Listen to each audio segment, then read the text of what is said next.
ইংৰাজী নৱবৰ্ষ 2026 আজি প্ৰথমটো দিন। আজি এই প্ৰথমটো দিনতেই বিভিন্ন প্ৰান্তৰ পৰা ভকত বৈষ্ণৱসকল ওলাই আহিছে ভগৱানৰ চৰণত আশীষ ল'বৰ বাবে, বছৰটো মংগল কামনা কৰিবৰ বাবে। মই বৰ্তমান উপস্থিত আছোঁ গোলাঘাটৰ ঐতিহাসিক শ্ৰী শ্ৰী আঠখেলীয়া নামঘৰত। যিহেতু আজি 2026 চনৰ ইংৰাজী বৰ্ষৰ প্ৰথম দিনটো আৰু এই প্ৰথম দিনতেই তেখেতসকল আহিছে ভগৱানৰ চৰণত আশীষ লৈ পৰিয়াল তথা সমাজৰ মংগলৰ বাবে। 2025ত যি হ'ল সেইখিনি আঁতৰাই তেখেতসকলে 2026ত নতুনক আদৰিবৰ বাবে আজি ঐতিহাসিক শ্ৰী শ্ৰী আঠখেলীয়া নামঘৰত উপস্থিত হৈছেহি ভগৱানৰ চৰণৰ আশীষ ল'বলৈ। মোৰ সহযোগী অনুপমক মই প্ৰথমে সামগ্ৰিক দৃশ্য দেখুৱাবলৈ অনুৰোধ জনাইছোঁ।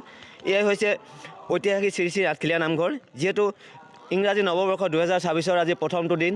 আজি এই প্ৰথমটো দিনতেই ভকতসকল আহিছে ভগৱানৰ চৰণত এগছি বন্তি জ্বলাই আশীষ ল'বৰ বাবে। যিহেতু প্ৰচণ্ড শীত, এই শীতক নেওচি তেখেতসকলে পুৱাই আহি উপস্থিত হৈছেহি এই ঐতিহাসিক শ্ৰী শ্ৰী আঠখেলীয়া নামঘৰত। এয়াই হৈছে আঠখেলীয়া নামঘৰৰ দৃশ্য।